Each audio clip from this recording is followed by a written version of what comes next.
Yes, people, we're here. We're live and direct with the one and only Shynai, and of course we've got Ras Emmanuel here, and we're going to be talking about this great artist called Shynai. So, Shynai, tell the listeners who is Shynai and where that name comes from. Hi, greetings, audience.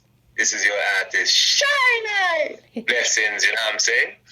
I am a Rastafari recording, dancehall, performing artist originally from the British Virgin Islands, now living in the UK. You know what I mean? I've been on the music scene from 2011, and my mission basically is to inspire, inform, and entertain the public, you know, with a strong message and keep it conscious, hopeful, and bright all the while. Yeah, my name's Shynai. Like some people and probably many people, I've been called by many names. Okay. Know what I'm saying, Kat? Yeah. I've been called by many names. Even the name Shiloh.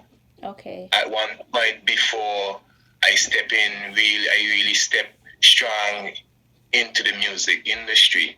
I've been called by the name Shiloh, and then looking within the industry and the platform within even my genre, I noticed there is an artist, there is an artist by the name Shiloh.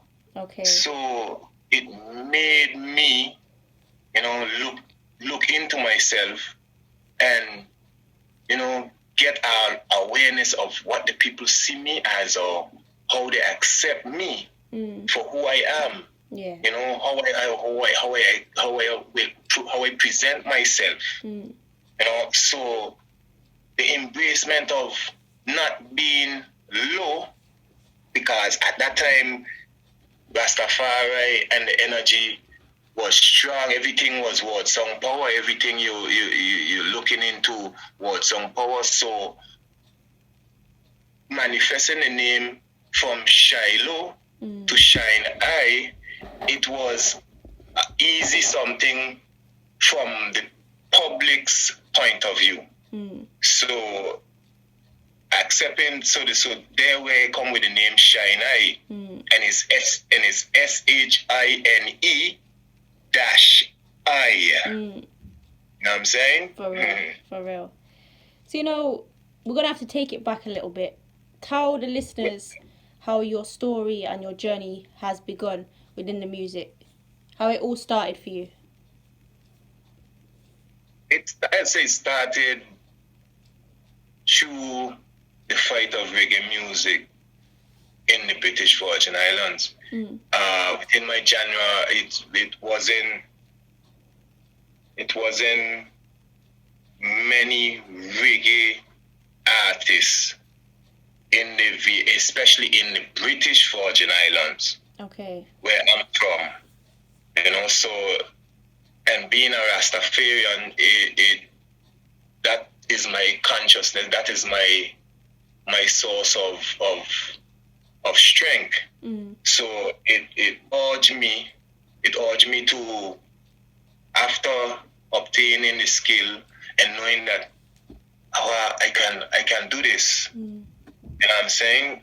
So it urged me to begin and put my platform out to the people, and hey, the people is cry too. You know what I'm saying? So there it started for me, knowing that the culture of reggae music isn't that strong within my country. Okay. So then we can talk about the album, The Foundation. How did that come about, and how did that assist, you know, to let people know in your country about reggae music? How did it help? It helped big because the album Foundation, it was a collaboration with a production from another island, a sister island, called Virgin Gada. Okay. It's within the British Virgin Islands, but it's an island that you have to take a boat to. So collaborating with this producer and bringing my lyrics to his flavor of music was a mystic journey, because at the times, like I say, I had to take boat to go by this producer to get this work done, and people knowing that this is what I have to do, they embrace it even more. They accept it because of the strong message that within the foundation. And then I had one of the most, I'll say, energetic, powerful reggae show in my country to release my album, it was a production that I did, and we brought in artists from across the Caribbean. We brought in artists from St. Croix, we brought in artists from St. Kitts, we brought in even artists from Jamaica, which was Ja Vinci. So it was a great accomplishment for the album, the foundation. The album had hits that was topping local charts. I got hits on there that got local award, and was on like number one radio station, and was in number one slot on radio station in St. Croix for like 6 months. Okay. Wow. You know what I'm saying? So it had a real great purpose within my career at that time, within 2012. For real. You know what I'm saying? So it really eject me and make me more presentable towards the wider audience around my circle. So it did a great strength for me as an artist. Yeah, for real. And it set the foundation, yeah? The name lived up to it. You see, then it set the foundation. That's the energy behind the whole aspect of naming the album too. You know what I'm saying? Setting the foundation. For real. And I read that your influences are Bob Marley and Jimmy Cliff. Were they sitting on your shoulders as you were writing this album?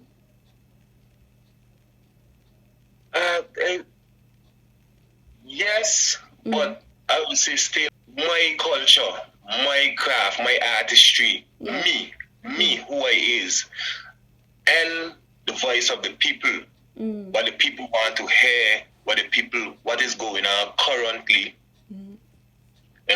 what the struggle, the fight within the struggle as Rastafarian. Those energy is what's within my music, was constantly within my writing. From them time even to now. Yeah.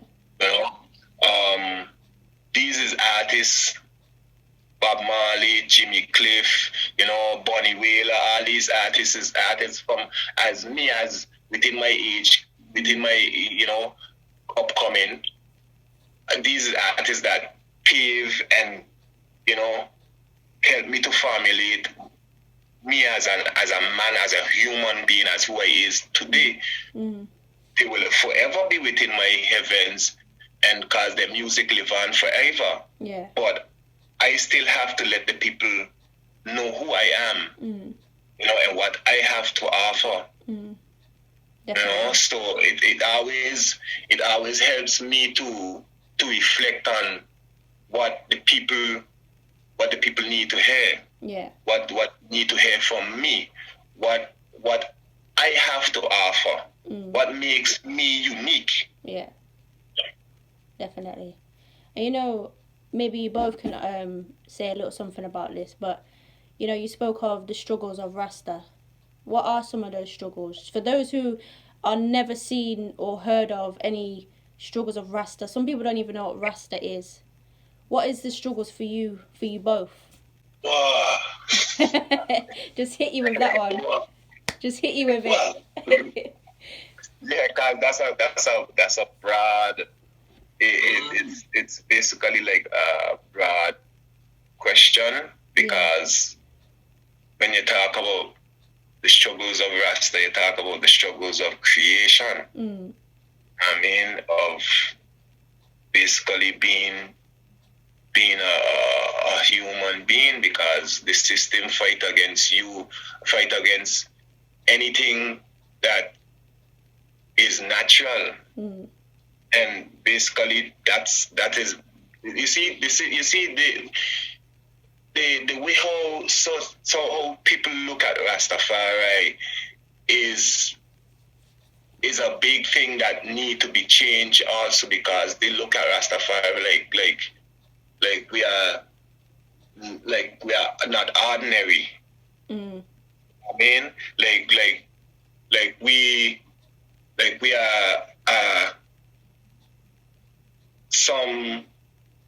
something different from the common man. You know what I'm saying? Yeah. And basically, what make who we is being Christ-like.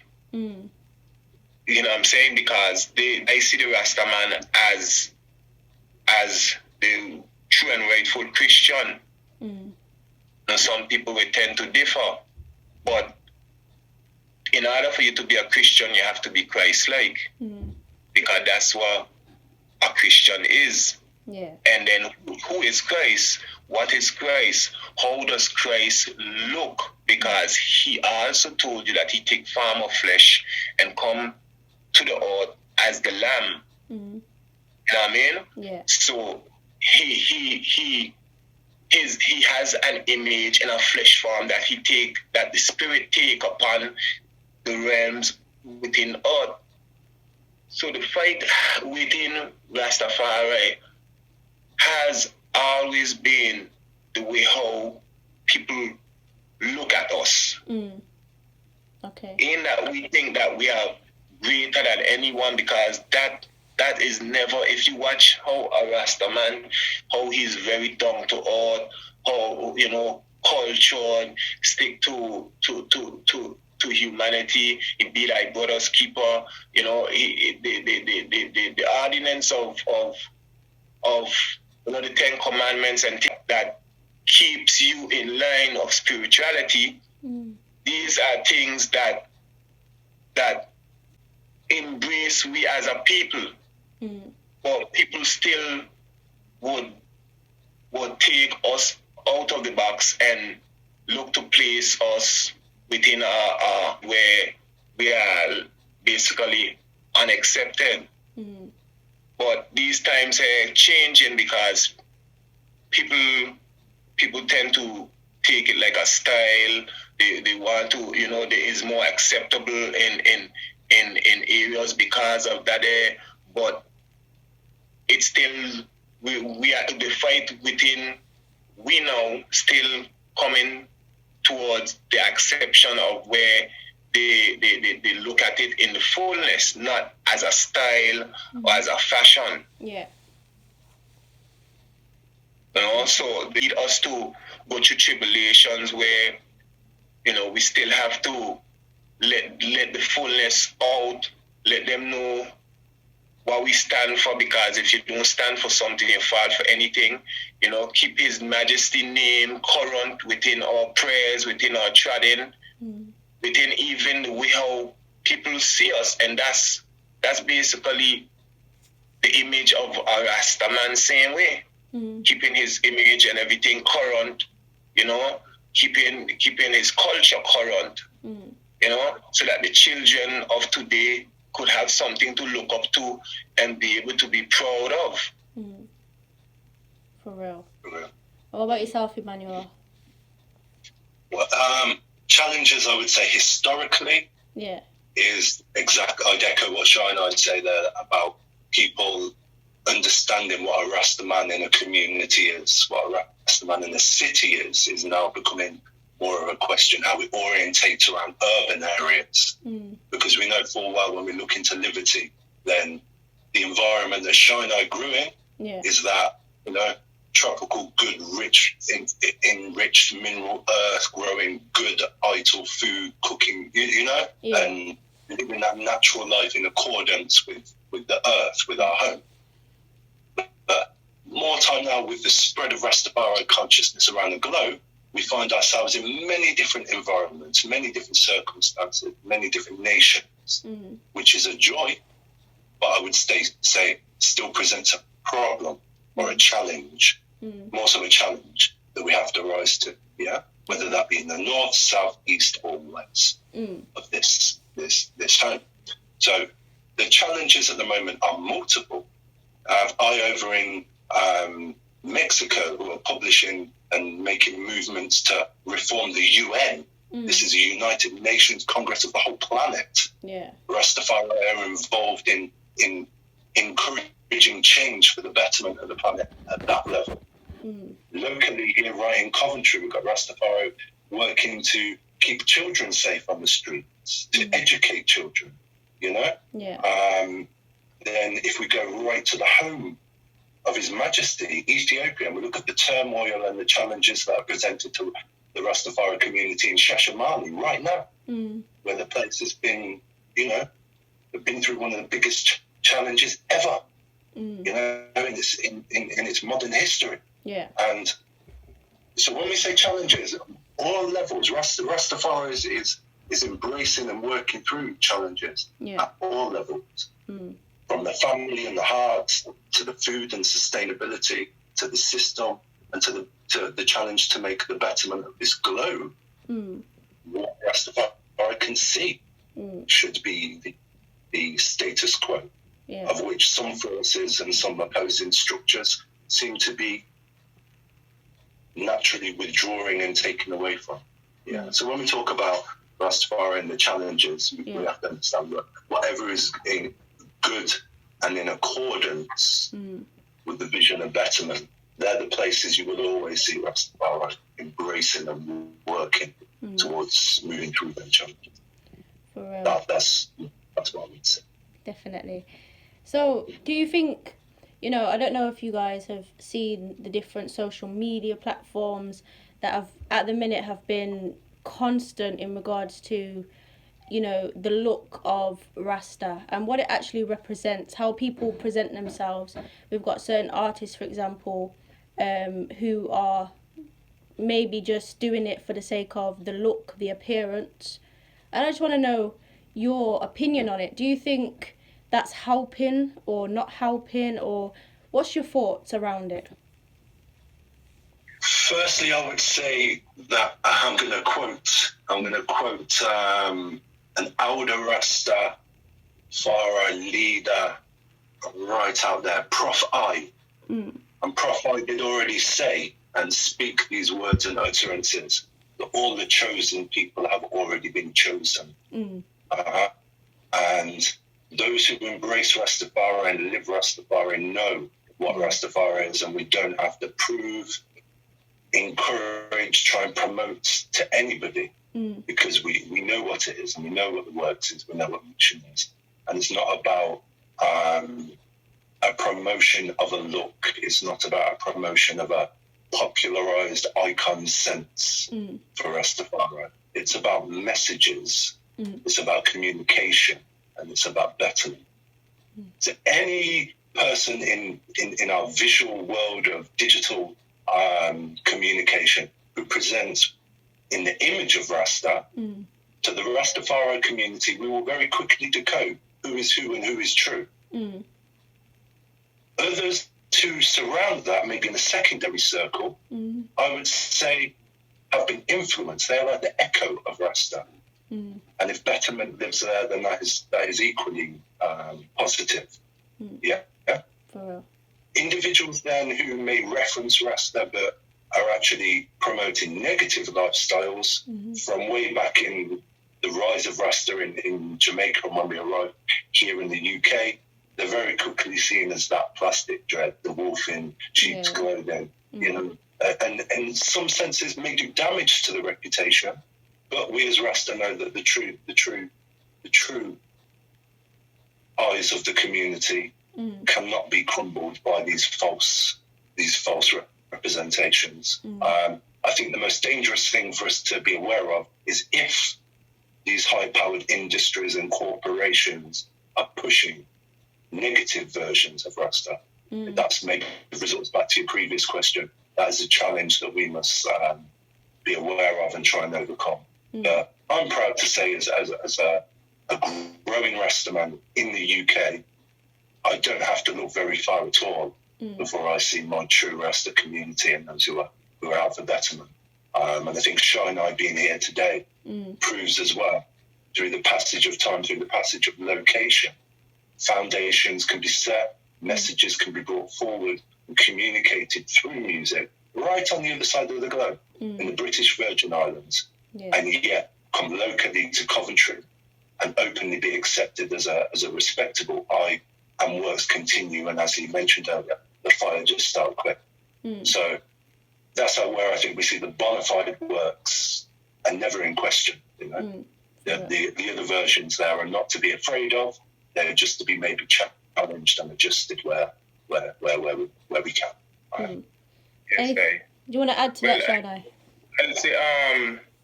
I'll say what many are called, chosen are few. You know what I'm saying? Yeah.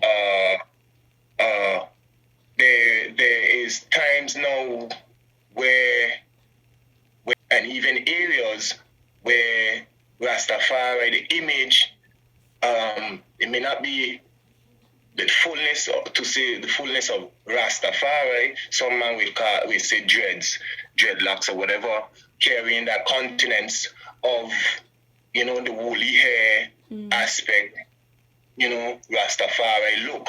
There are areas where back in the past where Rastafari would have never been, you know, in the government, in the liar, in being a liar, you know, different things, you know, different areas within society where you will see Rastafari. It had times in the past where, you know, you would have never seen that dread and terrible look of his majesty. So it is a great accomplishment towards, you know, Rastafari. I wouldn't.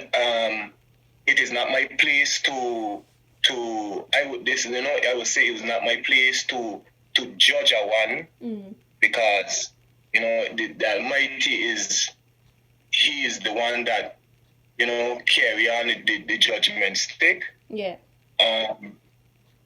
But there is times where you will look at a one and see the fullness and see truths and rights. That is reality. You know what I'm saying? Yeah. And it is our place to be thy brother's keeper. You know, rather than to condemn a one or to cast a one to the stones. You know, we will quicker, like Emmanuel said, we will quicker embrace, you know, truths and rights because it comes natural. You know what I'm saying? It comes natural, but it's not my place to look at a one and think, because we are all on a journey of learning. We are all on a journey of growing ourselves. You know what I'm saying? You will look at a brother and you wouldn't know the journey that brethren is going through. You know, at the time, he may have so much things within his traditions dealing with. You know what I'm saying? Yeah. And, you know, within the traditions, you know, even internally, because when I started as a Rasta, I I didn't grow up in a Rastafarian home. You overs. I didn't grow up in a Rasta home. The energy, came through my father, but my father didn't live with me. Spiritually, my father, what I'm saying, rest his soul now. He passed away under another Iris. So he wasn't there physically with I, but the energy came through him spiritually, which I know. So you can't determine a man's journey. You can't determine a man's journey. I would encourage everyone to understand and know fully of the liberty that they're entering in, or they're supposedly take it upon them continents. Get to know the fullness of what you're really presenting, how you're presenting yourself, because just like a name has powers, your continents, that's how great and important our continents are towards, our surroundings, the frequency that it sends out towards our surroundings. So it is very important for us to know and acknowledge what we are involving ourselves into. I will encourage anyone that carry the continents of a Rasta to, further educate themselves, because we all are never too old to learn. You overs? Definitely. Even I'm saying? We all are never too old to learn. So just know thyself and know the fullness of what you are and who you are within this judgment and this race of life, because we all have something to contribute within the race of life. Definitely, for real. So be very encouraged at the new level of communication and messages that we're creating to continue that work. I think they'd be quite proud. For real. They'd be proud, yes. They might be proud, yes. Yeah, man, music living on a long time, Yeah. For real. Enough man sampling and rewriting and just keeping their energy alive spiritually and physically. Them man a milestone. They might be proud, yes. Yeah, man, music living on a long time, Yeah. For real. Enough man sampling and rewriting and just keeping their energy alive spiritually and physically. Them man a milestone. Yeah.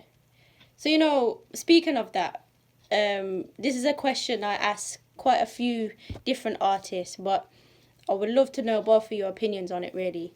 So, how we've had so many different variations of music, from ska, mento, reggae, and the list continues within our culture. But now we have this kind of music called neo-reggae. And that they've kind of attached that to Chronix, Kabaka P, where they've got like influences of hip hop kind of beats and reggae. And some of the elders have kind of said, well, this isn't reggae, we don't want this. What's your thoughts on it? What's your opinions about it? Do you think it's good to kind of evolve for the music, or do you think it's actually bad for reggae, or what are your thoughts? Sorry if I cut anyone, but I wouldn't think it's bad. Yeah. Because as me being a versatile artist, and would write to different genre, I would say that the message is within the music. You know what I'm saying? Or the music the music carries the message. Yeah. Right? So the importance is the consciousness and the positivity within your writing. And that goes to say that in these times we as artists have to put more thought process to what we are reflecting or what we are putting out in the art. You know what I'm saying? Think of yourself as even your child, what you would want your child to be listening to. What would you, what message you have for the common man, for the suffering man, for people that went through, you know, real poverty. You know what I'm saying? The music carries the message. So the importance is what you have to say. Yeah. What you see me? Yeah. Not basically what style of music. Yes, the style of music now, you know, carries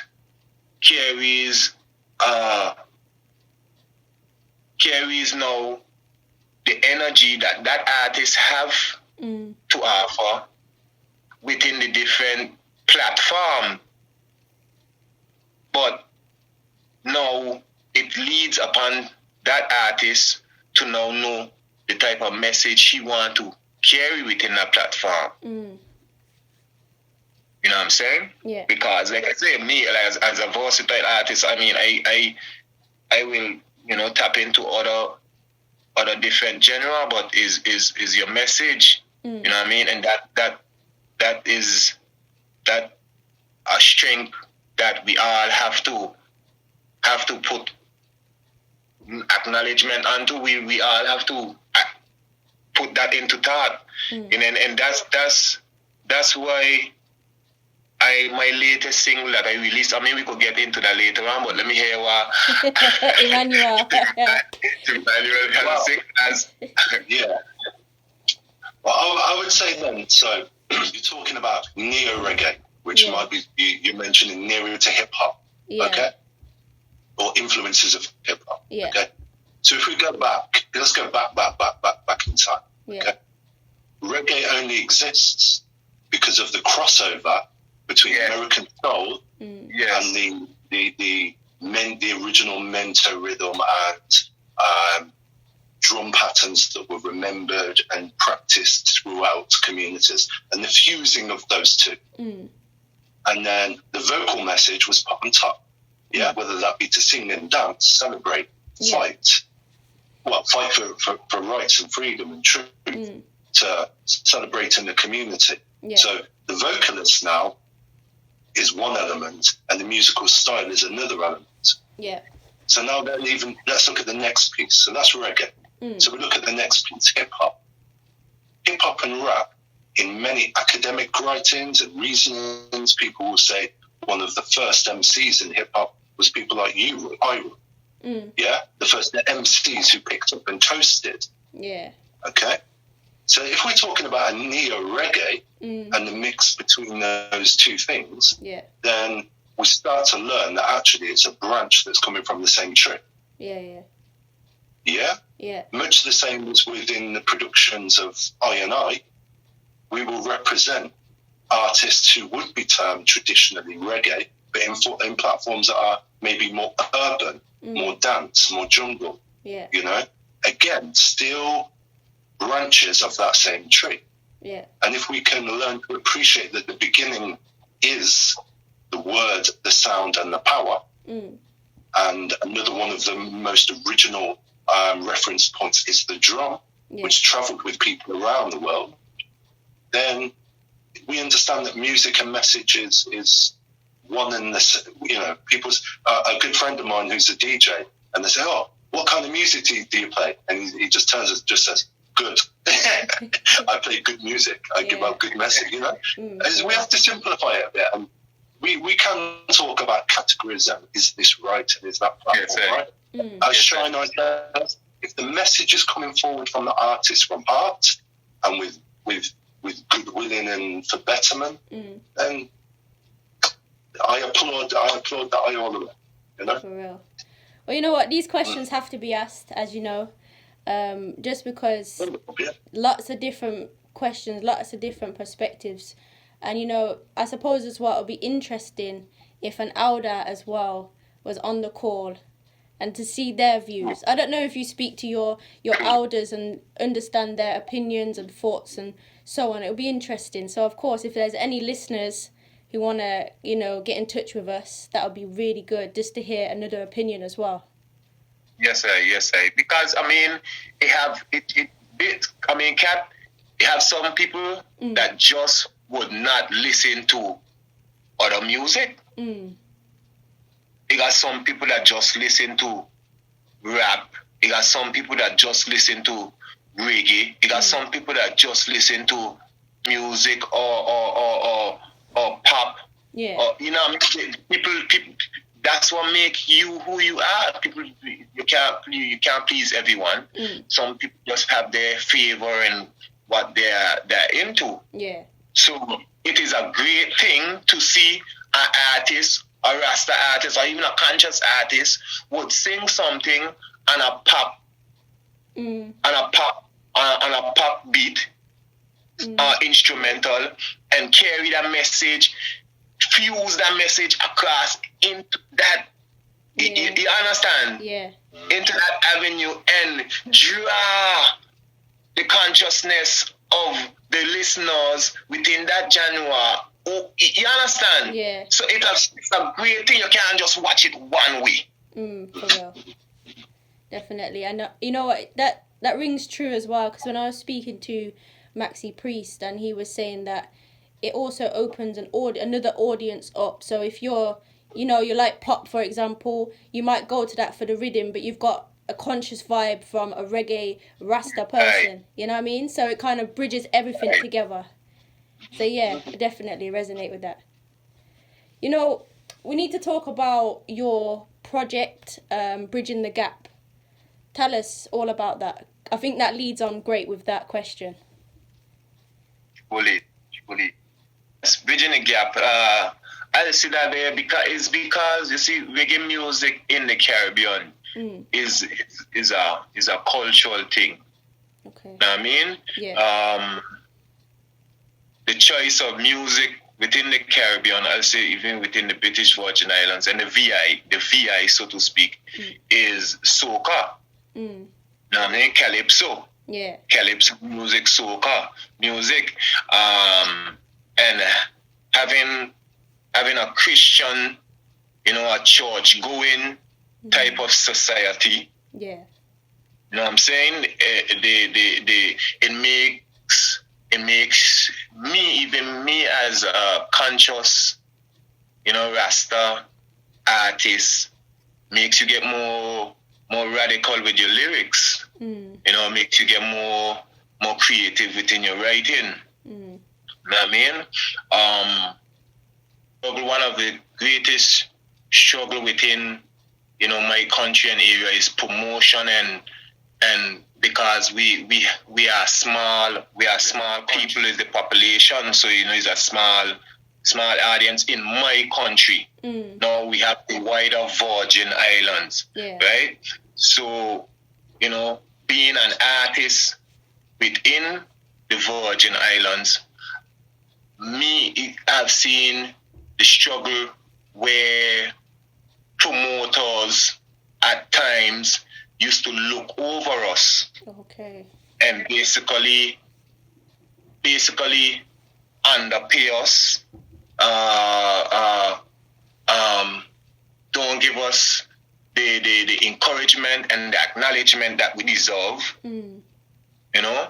So after doing my album release in 2012, January 2012, I did my album release, The Foundation. After going on and, you know, putting on different shows and, you know, showcase and, you know, making myself more present and current within the the music industry around my area. I have seen my brethren and certain ones within the industry crying, and I see the fight that even me myself have to face. Yeah. With promoters and the acknowledgement of we as international artists same way. Yeah. Wow. So it urged me to basically generate and put forward a platform that I brand Bridging the Gap. So this was a showcase that I did by the artists for the artists. If you understand the energy. Yeah. You understand? Right. Because we weren't getting the acknowledgement that we needed as international artists. Because how you gonna tell man like Pressure, man like Aki Becker, and man like Mother Nile and these artists from St. Croix, my artists from in my areas too, like Mythical, myself, and Mother Nile, Sister Joyce, Don Penn. How you gonna tell we international? You know what I'm saying? Yeah. So it urged me to put on a showcase that I brand Bridging the Gap. And it carried a tagline, a purely Virgin Island stage show. So this production was and is for Virgin Islands artists. So I've done it for 5-6 years consecutively. Okay. So it was, I mean, now that I'm here now, I didn't get to do it last year, but with certain things so that even in the fact that I'm here, we could be able to still carry on the production, Bridging the Gap. Yeah. Because it's a brand that is already known and growing. Saying so, it is a brand, like I say, it's by an artist for artists. So I brand it in a way where only Virgin Islands artists would touch this stage.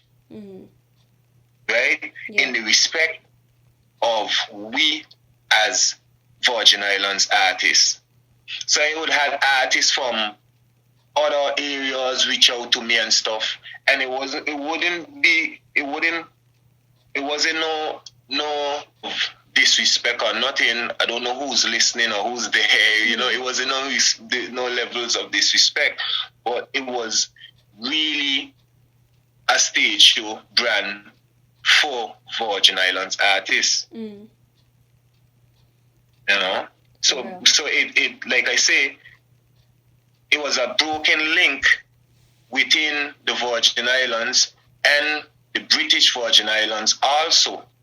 Because the promoters within the British Virgin Islands wasn't really further again respecting artists from our neighbor sister islands as the US Virgin Islands. You see, we have the British Virgin Islands and we have the US Virgin Islands, and we are both called the VI, the Virgin Islands, right? But we are still separated in a sense, even by water. Even by water, streams of water within the island. We are close, visually close. Visually. Right? Yeah. So that's the connection we have amongst the Virgin Islands, but still a broken link. And that's why I brand the show Bridging the Gap. Yeah.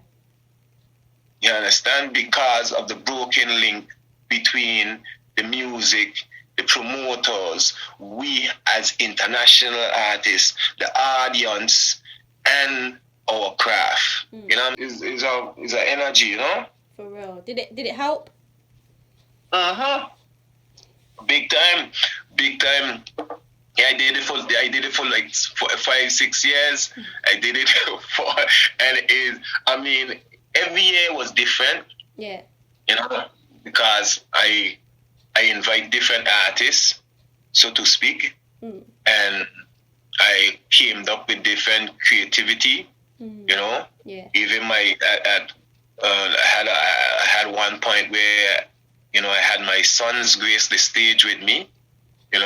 So every year we try to bring something different.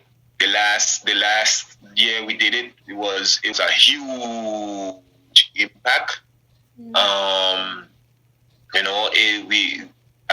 I collaborate with the Autism Center, collaborate with the Autism Center, and the wider community to give back towards the Autism Center due to the fact of the damage and stuff that the island face worldwide, and the center itself had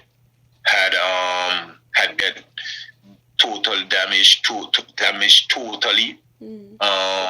So, and the fact that my last daughter, she's autistic. Okay. So I did it to show my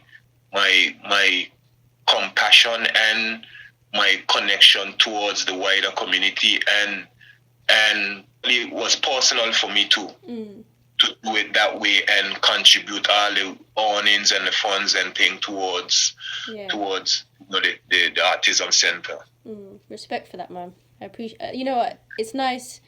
I know it was personal as well, but it's also nice that you gave back to your community, because you don't have to, but it's nice that you did. So respect for that. Yeah, man, that's the energy I give thanks. Yeah, man, for real. For real. Is a fight, and we, like I say, we all in this struggle together. It's just like the tea in your cup. Yeah. Every drip goes into the cup is what helps to fill the cup. I'm saying? Definitely, for real. I remember Emmanuel, when you did Oneness, is what kind of reminds me of that, because I remember you wanted to bring lots of different artists from the city together. Yes, and even now we're still connected in some way, assisting each other, even though the event's not happening. And that believe it or not, that come from a reference. I was speaking to a local pastor when one of the elders had flew home, and we were just talking about the work to be done and that will within one to do positive things. And all he kept referring to was, you start in your backyard, and that road, just that road of thought and that reference always stuck with me. If I cannot walk confidently within my community and see that I am part of it and I can assist and help it, then number one, I don't have a home, do I? Because nobody knows, So I'm very passionate about your locality, And I think within Coventry, for example, we have a vast amount of people working very hard at lots of levels to make our community strong, which is a joy, whether that be from older to youngers. And I think now, with the year ahead, introducing artists into our platforms like Shine Eye is something that we, comes naturally to us. And I'm really looking forward to see how we as a community embrace Shine Eye and assist and complement his works, as much so as I know from the Eye's will to assist and complement in what we do in Coventry. So a really good union has come about here. And I think the locality and community is at the forefront of that. Before we go and embrace national community, international community. I think it's high power to see how much work and how important community is to Shine Eye from his previous work in the VI, So the mutual missions again are intertwined and kind of equal, It's nice. For real. You know, on that point, you know, as you know, Coventry, we have lots of different communities, lots of different things happening. And you know my uncle Emmanuel. So my uncle always says, you know, there is no black community anymore in Coventry. He's in his 50s now, so I don't think he would mind because he said it several times.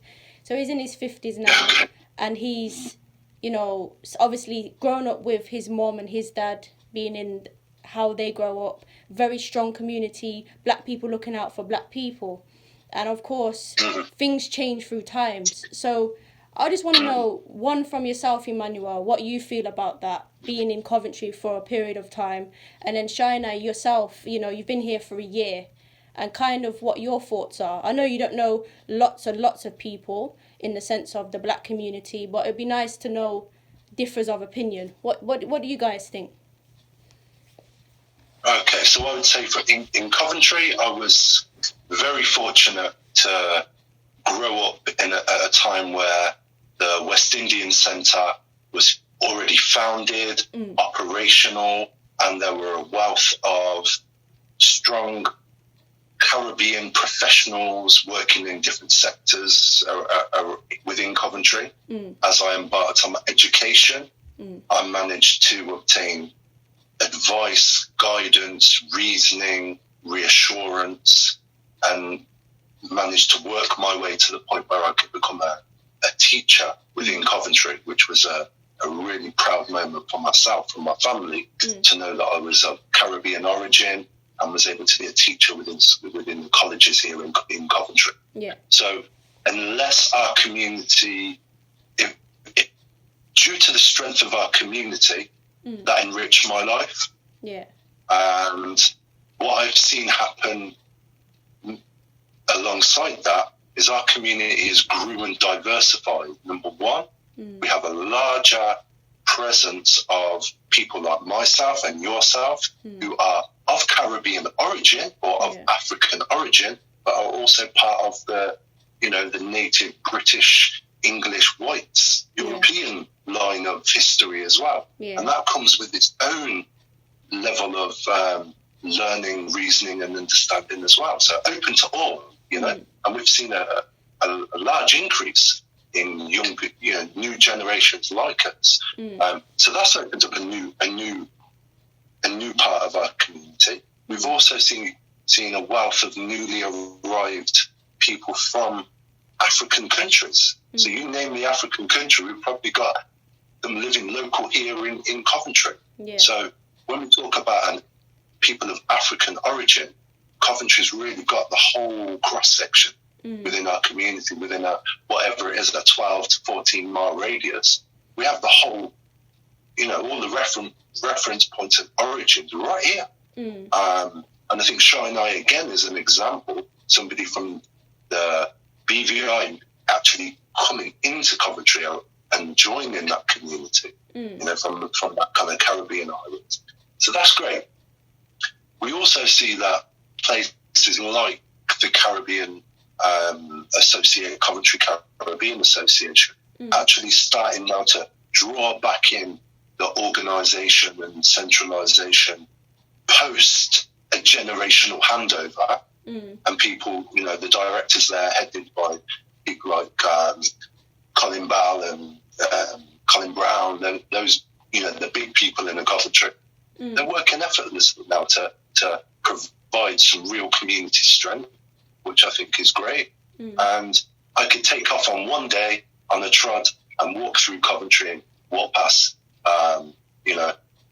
a Northern African church. I can walk past a mosque and see African brothers coming out of a mosque. I can walk down by the playground and see Asian, African, white English playing together in a playground. I can walk into a classroom and see faces from origin from all around the world. So more often now, I'm proud of the African origin and the African elements within our community. But I must say I'm even more happy to be part of an international community here in Coventry. And I think that to me, that's a joy in my life to see that happen and develop. Is something I'm grateful for. For real. And what about yourself, Shiny? Well, I say, it's, as far as I see, it's a very diverse community. Throughout my traveling, I've seen many type of race of people. Haven't get to really, do too much traveling around the entire UK. But like we say, Coventry, I find it to be a very pleasing and quiet area. I could feel it. I could feel the love and the energy. Yeah. Not trying to have favoritism within the UK because I live in here. But since you asked me about Coventry, I have to say, it's a very diverse community, which is a lovely thing, because you'll have some people that basically can live wrong other types of people.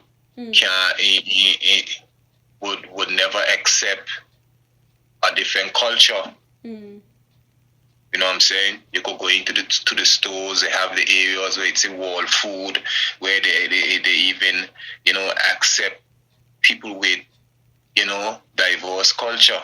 You know what I'm saying? So it's a powerful thing. It make me reflect back to the fact that we were just talking about bridging the gap. Because from bridging the gap, linking with my sister islands and brothers from within the entire VI, although some of them had lived like in the States, in different countries, still what their origin from the Virgin Islands, linking with them and stuff. A couple of us, with the same goals and energy. We formed this group named Boondocks. I don't know if you ever heard about the Boondocks group. Yes. Right? Yeah. That's with the Rast Attitude and myself, the Apostle. I don't know if you know the Apostle. These are just some of the artists. Drastic, he's another artist from Antigua. A couple of us, we come together and we form this group named the Boondocks. We even further it and say the Boondocks we dream. Now the Boondocks is a variation for the Black